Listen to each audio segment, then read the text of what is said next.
साथियों नमस्कार, मैं जुड़ा हूँ आपके साथ यूट्यूब के माध्यम से। मेरे साथ आज जेपी सिंह साहब अवेलेबल है, जिनको इंडस्ट्री का ऑलमोस्ट 3 डिकेड एक्सपीरियंस है, चार्टेड अकाउंटेंट है और मल्टीपल एएमसी में उन्होंने वर्क किया है। HSBC, Mahindra, right now as a CEO in ITI mutual fund head करते हैं। वहाँ पे म्यूचुअल फंड के साथ साथ एसआईएफ भी वो मैनेज करते हैं, पूरी टीम को हेड करते हैं। तो मैं स्वागत और वेलकम करता हूँ जेपी सिंह साहब का। Thank you sir, thank you for this welcome. मेरी खुशनसीबी है कि आपने मेरे को इस लायक समझा कि आपके इस इंटरव्यू में, इस पॉडकास्ट के लिए आपने मेरे को इनवाइट किया।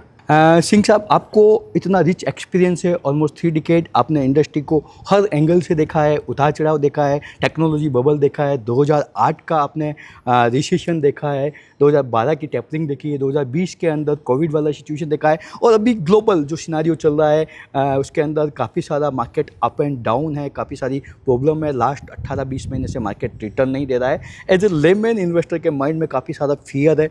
अगर अपन आने वाले 20 साल 20 ईयर्स का सिनारियो देखें तो India is the more lucrative, India is the looking like a desert into the ocean, और America is the better. As per your opinion, as per your practical experience, investor को कहाँ अधिक निवेश करके बेहतरीन कंफर्ट और एवरग्रीन रिटर्न मिल सकता है in a longer term, 2 decade, may be in a shorter term it is a painful, it is a investor में भी पैनिक। जी जी जी।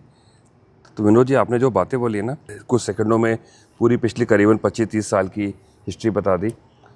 अब हिस्ट्री जो होती है वो सिर्फ रिकॉर्ड्स के लिए होती है, राइट। क्योंकि ये कहावत ये है कि हिस्ट्री से सीखना चाहिए ज़रूर, हाँ, लेकिन वो दोहराती भी है और दोहराएगी, लेकिन अलग म्यूज़िक के साथ में, अलग किसी अंदाज में दोहराती है।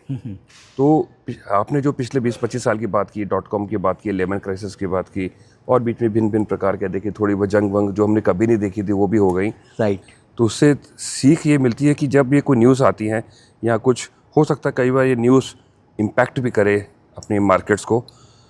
.com बबल थोड़ी मार्केट न्यूज़ थी, थोड़ी फंडामेंटली डिवास्टेटिंग न्यूज़ थी, लेकिन अभी जो चल रहा है, ये अभी की जो खाड़ी की वॉर चल रही है, ध्यान रखिएगा कि यूक्रेन वॉर में इतना इम्पैक्ट नहीं पड़ा हम लोग को, हम हिंदुस्तान में इतना इम्पैक्ट नहीं पड़ा कि हमारी सप्लाई कोई डिसरप्ट नहीं हुई। एब्सोल्युटली। और सप्लाई से मेरा ज़्यादा मैं जो बात कर रहा हूँ वो ऑयल एंड गैस को लेके है, क्योंकि करीबन 85-90% के अंदर जितनी हमारी कच्चे तेल की रिक्वायरमेंट है, जो हम क्रूड ऑयल कहते हैं, वो हमको इम्पोर्ट करना पड़ता है। एक तो हमारी इकनॉमी भी बढ़ गई है, तो हमारी डिमांड भी बढ़ गई है उस हिसाब से। लेकिन ये और तो खाड़ी के युद्ध में ये जो अभी हो रहा है, इसके अंदर दिक्कत ये हो रही है कि तेल है लेकिन वो पहुंच नहीं पा रहा है, या पहुंच रहा है तो थोड़ा लेट पहुंच रहा है, तो सप्लाई डिसरप्शन की थोड़ा डर है। जबकि अभी तक गवर्नमेंट ने ना तो प्राइस पास किया है कंज्यूमर पे, क्योंकि बाहर के देशों में जहाँ की ओपन मार्केट्स है, वो सुनता हूँ 40-50-60% तक ऑयल का प्राइस पास हो गया। यानी कि अगर ऐसे हिंदुस्तान में आज करीबन 100 रुपये का अगर लीटर का तेल मिलता है, मतलब अलग अलग राज्यों में अलग अलग होंगे प्राइस, तो वहाँ पे 140-50-60 हो चुका, लेकिन हम लोग को यहाँ 5-7% अभी बढ़ा है कुछ। मगर तो ये सब डिस्ट्रप्शंस होते हैं। अब इसको 2 तरह के दे सकते हैं कि ये मार्केट गिरावट है, तो मैं उसको नकारात्मक सोच के हिसाब से सोचूं कि नेगेटिवली सोचूं कि नहीं सब खराब है, मेरे को नहीं निवेश करना, मेरे को निकल जाना है, या हम सोचें कि ये पार्ट एंड पार्सल है, कुछ अननोन चीज़ें होती है, हम उसको समझ सकते हैं, लेकिन शायद अगर हम समय बीतने के बाद हम सोचें मैं निकल जाता तो क्या होता, ऐसा हो नहीं सकता जनरली। कहते ये तो भगवान बनने वाली बात है कि समय से पहले मेरे को कुछ पता चल जाए। तो ये, लेकिन हिस्ट्री ये बताती है, इतिहास ये बताता है कि अगर आर्थिक व्यवस्था ठीक है और ये कभी ना कभी, अब मेरी उम्मीद है बहुत जल्दी ये सेटल हो जाएगी चीज़ें, तो आगे जाके आपको वो रिटर्न नॉर्मली बन जाती हैं। मार्केट जैसे नॉर्मल परफॉर्म करेगी वापस परफॉर्म करेगी। अब आपने 20 साल की बात बोली, तो पिछले 20 साल में अगर आपको पहले 20 साल ले जाऊँ तो करीबन 2005 के आसपास, या 2007 बताता हूँ, 2007 में हमारी अर्थव्यवस्था, इकनॉमी $1 ट्रिलियन की हुई थी। यानी कि $1 ट्रिलियन एक क्लब बोला जाता है, जिसके अंदर करीबन 18-20 देश दुनिया में, मतलब 200 के ऊपर देश हैं, सिर्फ 18-20 देश है जो $1 ट्रिलियन की अर्थव्यवस्था है, और ये 2007 में हुई थी। तो वो 1 ट्रिलियन मतलब हमको करीबन 60 साल लगे अपनी स्वतंत्रता के बाद में, स्टार्टिंग फ्रॉम 1947 टू 2007 करीबन 1 ट्रिलियन पहुंचने के लिए।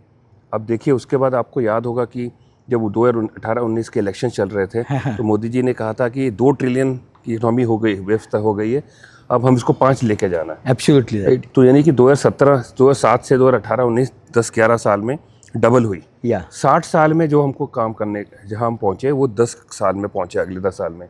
अभी जब हम आपसे ये वार्तालाप कर रहे हैं तो करीबन $4 ट्रिलियन की हो गई है, यानी कि फिर डबल हो गई है। यस, तो पहले 60 साल, फिर Then 10-11 साल, 11 years, और अभी आप करीबन 6-7 साल, 7 साल ले लेते हैं करीबन यहाँ पे।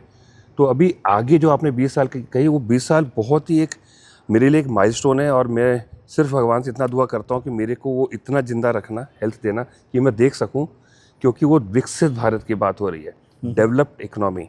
हम तो बढ़ेंगे, 4 ट्रिलियन की बड़ा होगी, लेकिन 4 ट्रिलियन के अंदर विकसित यानी कि डेवलप्ड इकोनॉमी की एक अलग परिभाषा है। तो अगर वो सच होने जा रहा है, मैक्रो मोटा मोटी हम बोलते हैं कि अगर मैं लार्जर पिक्चर देखूं, अगर वो 20 साल में सच होने जा रहा है, तो 2 पड़ाव में रखता हूँ, आज से 10 साल और आज से 20 साल। आज से 10 साल में हम 4 ट्रिलियन के, यानी कि हम करीबन 10 हो जाएंगे, 10 साल नहीं लगेंगे, 11 लग जाएंगे। तो वो जो 2.5 गुना है वो सफ़र एक, और फिर 10 का अगला 30 ट्रिलियन के आसपास का सफ़र। तो वो हम अगर अंदाज़ा लगाएं तो हम जहाँ पहुँचे हैं, यानी कि आज हम जब बात करते हैं BSE सेंसेस की, निफ्टी की, हम वहाँ से अंदेशा लगाते हैं एक तरह से कि हेल्थ कैसी है इकोनॉमी की। तो 23-24 हज़ार पे अपना निफ्टी है। तो अगर निफ्टी 4 ट्रिलियन पे 23-24 हज़ार पे, 75 हज़ार पे BSE 4 ट्रिलियन के आसपास पे 75 हज़ार पे है। तो जब हम 10 और 30 होंगे तो मैं मैथमेटिक्स अपने निवेशकों के ऊपर छोड़ देता हूँ, जो हमको सुनने वाले छोड़ देता है, क्या हो सकता है। पर ये ग्रोथ, हम बहुत बड़ी ग्रोथ की बात नहीं कर रहे हैं।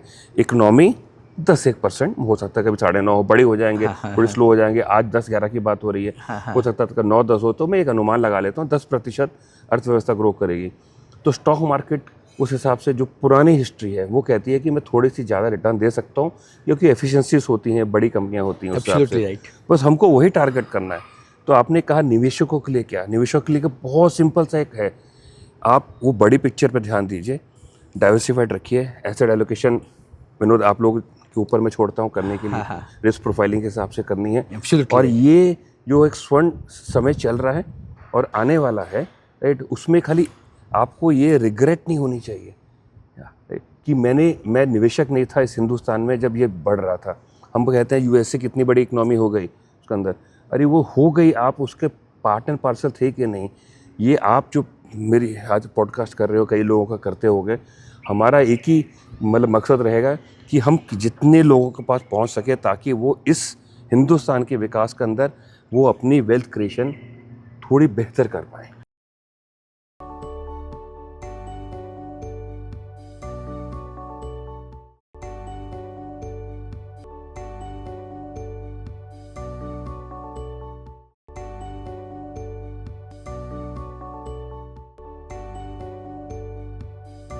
Mutual fund investments are subject to market risks. Read all scheme-related documents carefully.